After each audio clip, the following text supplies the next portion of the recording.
సహవాసము కలిగి ఉండాలి. ఏం కలిగి ఉండాలి చెప్పండి? సహవాసం.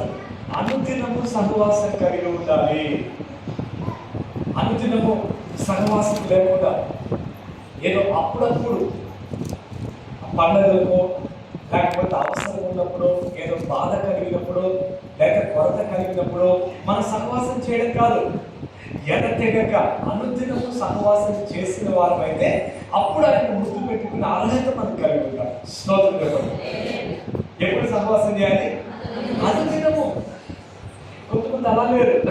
ఏదో అవసరం వచ్చినప్పుడే, అక్కర ఉన్నప్పుడే, లేకపోతే పండగ ఉన్నప్పుడే, లేకపోతే ఉత్సవం ఉన్నప్పుడే ఇలాంటివి కాదు. దేవుని ద్వారా అనుదినము మనం దేవుని సహవాసం చేయాలి. అనుదినము ప్రభువును మహిమపరిచే వారిగా ఉంటే అప్పుడు ఏం కలుగుతున్నామా? ఆ కుమారుని ముద్దు పెట్టుకునే ధన్యత లభిస్తుంది.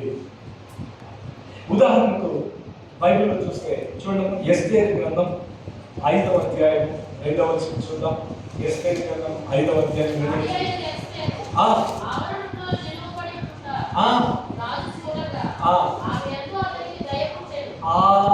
దేవుడి స్తోత్రం చెప్పండమ్మా.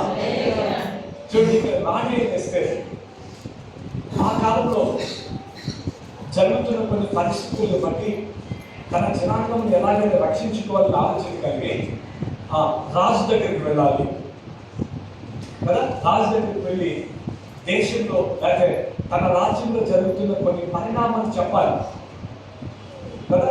తన జనులకు జరగబోయే పరిస్థితి గురించి వివరించాలనుకోని ఏం చేసిందంటే రాజు దగ్గరికి వెళ్ళి ఆవరణలోకి వెళ్ళిన వెంటనే రాజు గుర్తించేశాడు. స్తోత్రం చెప్పండి. అదే 6వ అధ్యాయంలో మొర్దెకై నయమాను ఎవరు? హామాన్ కూడా వెళ్ళాడు. కానీ రాజు అయితే ఏంటి చదవండి.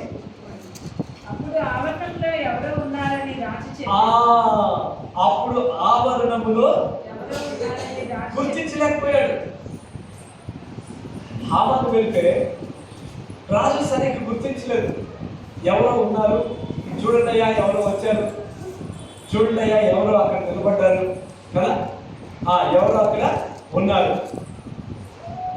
అదే ఆవరణానికి ఎస్టేర్ వచ్చినప్పుడు వెంటనే గుర్తించేశాడు. స్తోత్రం చెప్పండి. అది గుర్తించడం మాత్రమే కాదు, దయ కలిగిందంట. ఏం కలిగింది? దయ కలిగింది. దేవుడు ఎందుకు గుర్తించాడు? ఎందుకు గుర్తించాడే? అనుదినము సహవాసం కలిగి ఉంది రాణి కదా. కాబట్టి అనుదినము సహవాసం దేవుడు కదా. అనుదిన సహవాసం కలిగి ఉంటే దేవుడు నిన్ను గుర్తిస్తాడు, నీ మనవులు వింటాడు, నీ ప్రార్థనలు ఆలకిస్తాడు కదా. ఇంకా అడుగు వాటినల్లా దయచేయవాడు. కాబట్టి మనం కూడా దేవుని చేత గుర్తించబడాలి, గణపరచబడాలి, దీవించబడాలి, ఆశీర్వదించబడాలంటే ఎలా ఉండాలమ్మా? అనుదినము సహవాసం చేయాలి. చూడడం ఎంత సహవాసం. రాణి మంచి ధనవంతురాలు, మంచి ఉన్నతమైన పొజిషన్లో ఉంది. అయినప్పుడు కూడా సహవాసం ఎంత భక్తులు కలిగి చూసారా.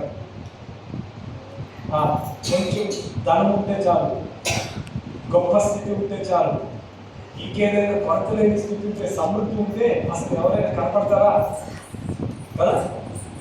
సహజంగా ధనవంతులైన వారు అంత భక్తి కలిగి ఉండడానికి ఇష్టపడరు.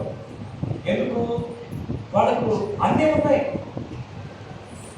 కానీ ఇక్కడ రాణి సమృద్ధి కలిగినప్పుడు కూడా, మంచి పదవులో ఉన్నప్పటికీ, కొరత లేని జీవితం, క్షేమం కలిగిన స్థితి, ఇలా ఉన్నప్పుడు కూడా భయభక్తులు మర్చిపోలేదు. స్తోత్రం చెప్పండి. భక్తి మనల్ని ఎప్పుడు కాపాడుతున్నాం కదా. భక్తి మనల్ని దయ పుట్టిస్తుంది. భక్తి మన మీద ఉన్న మరణకరమైన సంఖ్యలను తొలగించి వేస్తుంది. కాబట్టి భక్తి ఎందుకులే అనుకోవద్దు. ఏ స్థాయిలో ఉన్నప్పుడు కూడా మనం భయభక్తులు కలిగి ఉంటే ఆ భక్తి నీకు కనపరుస్తుంది, ఆ భక్తి నీకు కాపాడుతూనే ఉంటుంది. స్తోత్రం చెప్పండి. కాబట్టి ఎటువంటి స్థాయిలో ఉన్నా ఏం మర్చిపోకూడదు? భయభక్తులు మర్చిపోకూడదు. స్తోత్రం చెప్పండి. భయభక్తులు ఉంటే కుమారుడిని ముద్దు పెట్టుకునే ధన్యత కలిగి సహవాసం, దేవుని గల సహవాసం ఎప్పుడు మర్చిపోకండి. ప్రభా నేను ఇంకెక్కువగా సహవాసం చెప్పారు కదమ్మా. మీరేం చేయాలి? వచ్చే సంవత్సరం ఒక సాక్షి చెప్పాలి. ఏంటది? నేను ఒక్క ఆదివారం కూడా మానేయలేదు అని సాక్ష్యం చెప్పాలి. స్తోత్రం చెప్పాలి. ఆ సాక్ష్యం చెప్పాలి మీరందరూ. ఆ సాక్ష్యానికి మీరు రెడీ అవ్వాలి కదా. నేను ఒక్క ఆదివారం కూడా మానేయలేదు, నేను దేవుణ్ణి అలా వెంబడించాను, అలా సహవాసం కలిగి ఉన్నాను, మహిమపరిచాను అనే సాక్ష్యం మీరు కలిగి.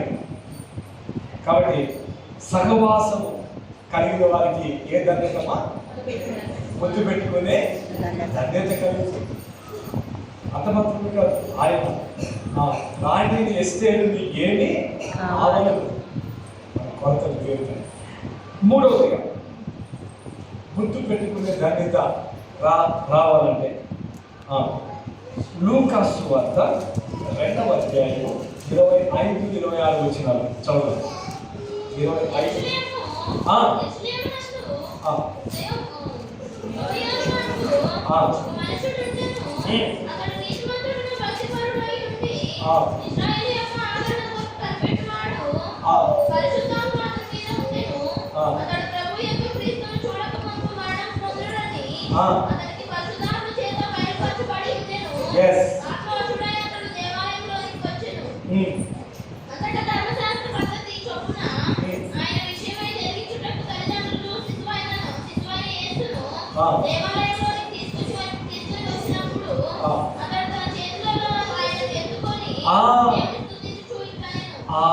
చూసారా?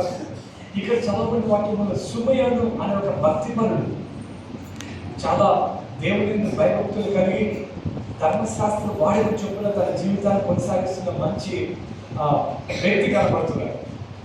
ఈ సుమయోను ఆ యేసు బాలుని ఎత్తుకొని ముద్దు పెట్టుకునే ధన్యత కలిగి ఉన్నాడు. ఎత్తుకున్నాడు. దేవుని స్తోత్రం చెప్పండి. ఎంత గొప్ప ధన్యతమ్మా!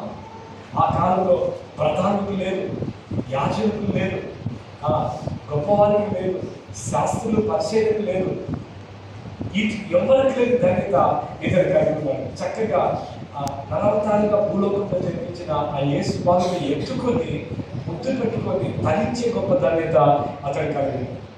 కారణం ఏంటంటే మూడో పాయింట్ మనం ఏం తెలుసుకోవచ్చంటే ఇతరుల రక్షణ గురించి చింత కలిగిన వాడు. కుమారుడికి ముద్దు పెట్టుకునే వాళ్ళ మూడవ అర్హత ఏంటి? ఇతరుల రక్షణ గురించి చింత కలిగి ఉన్నాడంట. చూడండి, ఇతను ఎంత చింత కలిగి ఉన్నాడు. తన కుటుంబాన్ని గురించి, తన గురించి, తన అవసరతల గురించి, లేక తన శరీరాన్ని గురించి, తన సౌఖ్యాన్ని గురించి ఆయన ఆలోచించలేదు. ఇజ్రాయేల్ ప్రజల ఆదరణ కొరకు కనిపెట్టేవాడంట. ఎంత చింత! అయ్యో, నా సొంత జనాంగమైన ప్రజలు కదా, వారు రక్షణ పొందాలి, విడుదల పొందాలి, ఆరోగ్యం కలిగి ఉండాలి, ఇంకా దైవ భయం కలిగి ఉండాలి, దేవుని సన్నిధి కలిగి ఉండాలి. ఎంత చింతమా! ఆయన తన గురించి ఆయన ఎంత మాత్రం ఆయన చూడట్లేదు.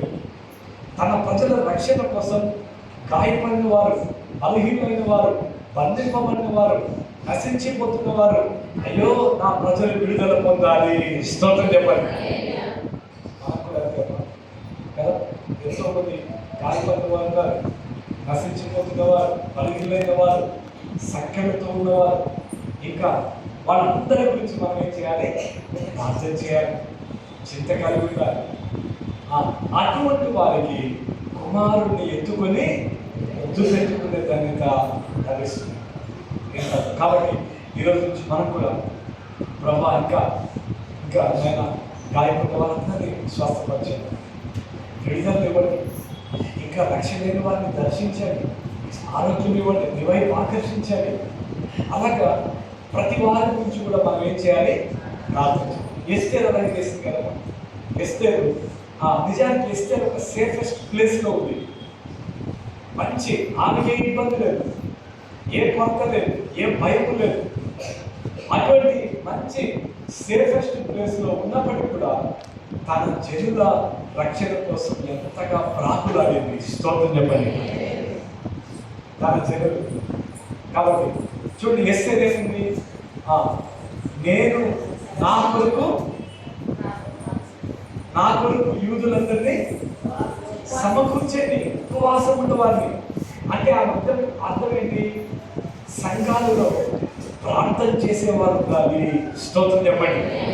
సంఘాల్లో కోజాడేవారు ఉండాలి, కన్నీరు విడిచేవారు ఉండాలి, రోదన చేసేవారు ఉండాలి, నశించిపోతున్న వారి కొరకు విజ్ఞాపన చేసేవారు ఉండాలి. నేను ప్రార్థన చేయడం మాత్రమే కాదు, నా కొరకు ఆ ఒక గుంపు సమూహాన్ని సిద్ధపరచాలని ఆలోచన ఆవిడ.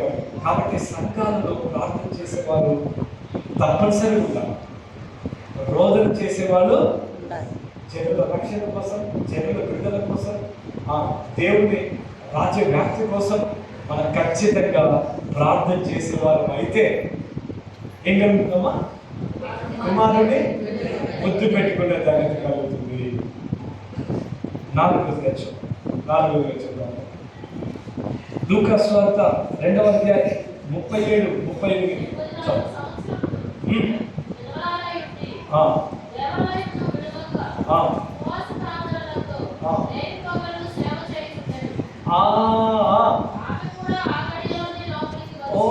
దేవుడి స్తోత్రం చెప్పండి. హల్లెలూయా. ఆమె కూడా ఆ గడియలోనే లోపలికి వచ్చి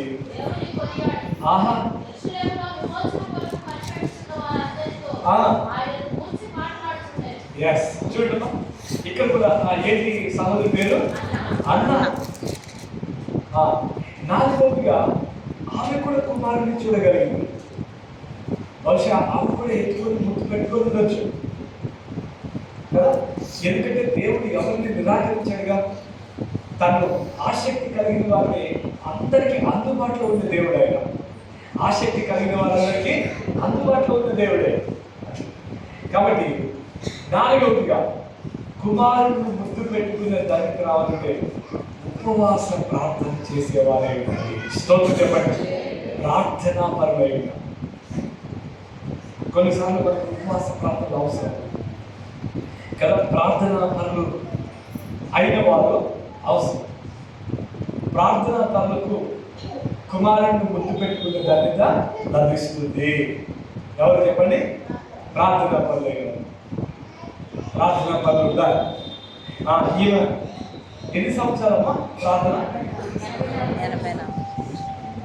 ఎన్ని సంవత్సరాలు? ఇన్ని సంవత్సరాలు దేవాలయం విలువక ఎంతగా భారం కలిగి ప్రార్థించే సహోదరిగా ఉంది. చూడండి, ఎంతో భారంతో దేవాలయం విడవక రాత్రి పగళ్ళు మొరపెట్టే సహోదరిగా ఉంది. కాబట్టి ఉపవాస ప్రార్థన ప్రభావం చాలా గొప్పదన్న. మర్చికు ఉదాహరణకు ఎంత గొప్పదో చూడండి. ఎస్తేరు గ్రంథం చూద్దాం, 6వ అధ్యాయం చూడండి. ఎస్తేరు గ్రంథం 6వ అధ్యాయం 5-6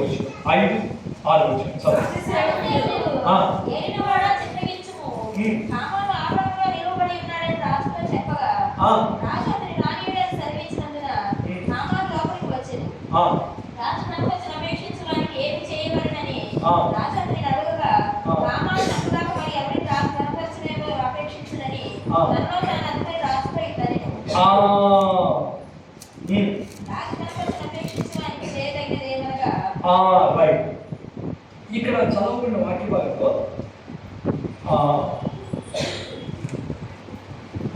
ఈ హామాను ఆవరణంలోకి వచ్చేసాడు. అంతఃపురం యొక్క ఆవరణలోకి వచ్చాడు. ఎందుకు వచ్చాడు హామాను? మొర్దెకై గురించి చెప్పడానికి కదా. మొర్దెకైని గురి తీయాలని, నిర్మూలించాలని, అతని మీద లేనిపోయిన మాటలు చెప్పి అతన్ని పూర్తిగా లేకుండా చేయాలని చెప్పడానికి వచ్చాడు. అయితే వచ్చిన తర్వాత పరిశుద్ధాత్మ దేవుడు అతన్ని చెప్పనివ్వదు. అసలు చెప్పలేకుండా రాజు ఏమంటున్నాడు చూడండి. రాజు ఏమంటున్నాడు?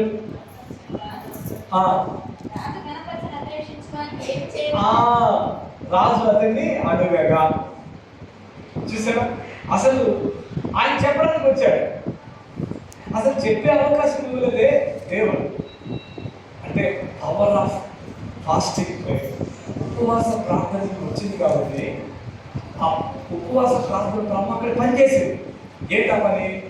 అస్సలు వాడిని నోరెత్తనీయకుండా, చెప్పనీయకుండా కదా, మాట్లాడనీయకుండా వాడి ఉద్దేశాలు భంగమైపోయినాయి. అక్కడ ఉపవాస ప్రార్థన శత్రువులకు ఉద్దేశాలు భంగపరిచేవిగా ఉంటాయి.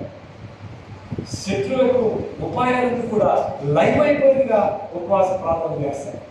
అసలు వాడిని నోరెత్తనీయకుండా చేస్తాడు దేవుడు. అక్కడ చివరికి ఏమైపోయాడు?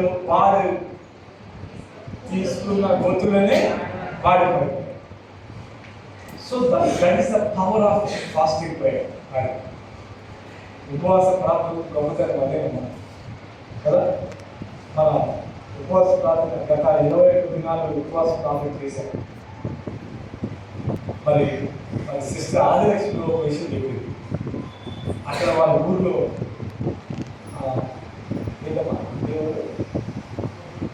ఒంగోలు అక్కడ ఒక బైక్ వాళ్ళ బంధువే ఇంకా కొన్ని శాపాలు వెంటాడుతున్నాయి ఆ కుర్రాడు. అయితే ఆ శాపాలు మీరు ఏమి చేయకుండా కారణం అంటే నీ వెనకాల అధికమైన ప్రార్థనలు ఉన్నాయని చెప్పాడట. దేవుడి స్తోత్రం చెప్పాడు. ఒక ప్రవక్త చెప్పాడట.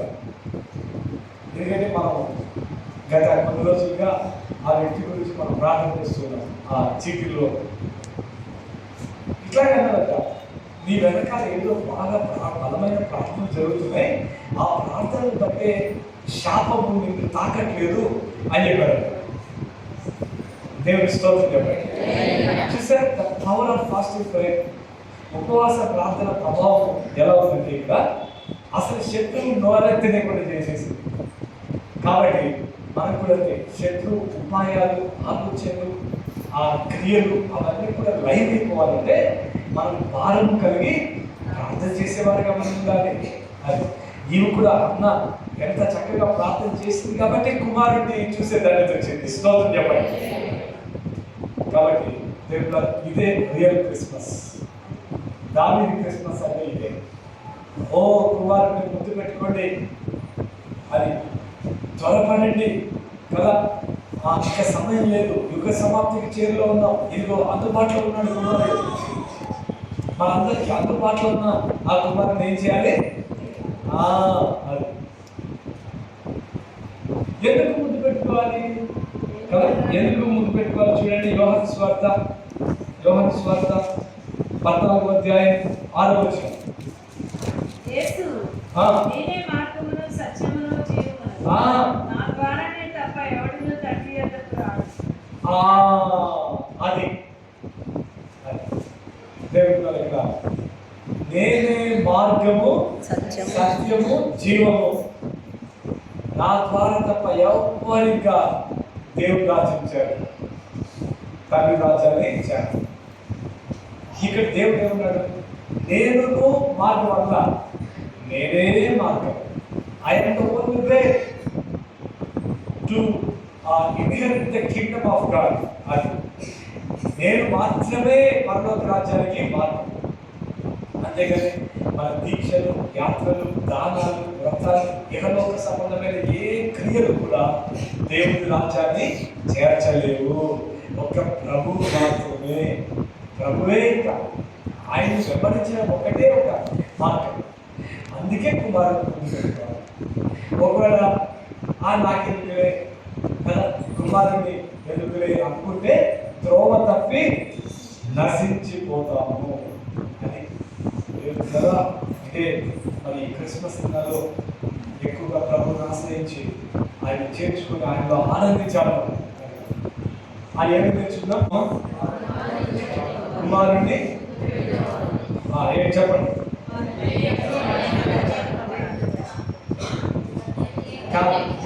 ఫస్ట్ పాయింట్ మీరు అసలు మర్చిపోయారు. ఒకటే బాగా గుర్తున్నట్టు మీకు దేవుడి స్తోత్రం చెప్పండి. అది very good. Okay right. Okay ఇంకా No, no. మనం నశించుకోకుండా ఉండాలంటే కుమారుడు. Ah? నశించుకోకుండా ఉండాలంటే కుమారుడు. No, no. అలా తెలియకుండా Ah. First point. ప్రత్యేకించు. మర్చిపోయారు బాగా వింటున్నట్టే కనపడుతున్నారమ్మా. స్తోత్రం. ఫస్ట్ పాయింట్ ఏంటి? పెట్టుకోకుండా ఆయన కోపిస్తాడు. ఆహా